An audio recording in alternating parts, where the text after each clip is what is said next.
আসসালামু আলাইকুম এভরিওয়ান। তো আমি এই কাজটা করতে হচ্ছি। তো ব্যাপারটা হচ্ছে এখানে ক্লিক করলে ইমেজটি পপআপে ওপেন হচ্ছে। তো এটা একটা প্লাগইন দিয়েও করা যায়, অথবা পপআপ এখান থেকে পপআপ অ্যাকশন ক্রিয়েট করে পপআপ আগে তৈরি করে নিতে হয়।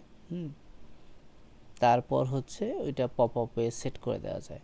তো এটা আমি অনেক ইজি ওয়ে খুঁজতেছিলাম। তো এখানে ইজি ওয়ে কীভাবে পাবো আমি সেটা দেখাচ্ছি আপনাকে, একদম কোনো প্লাগইন ছাড়াই। এর জন্য আপনার এলিমেন্টর প্রো অবশ্যই থাকতে হবে।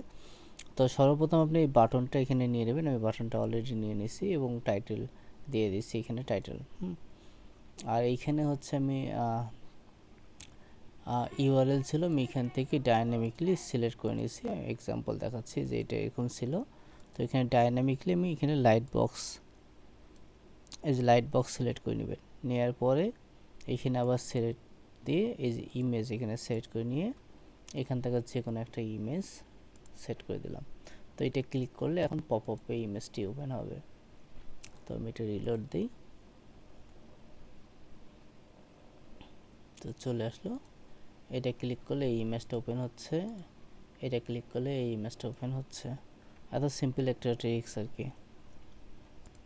তো যদি ভালো লাগে তাহলে অবশ্যই ফলো করবেন।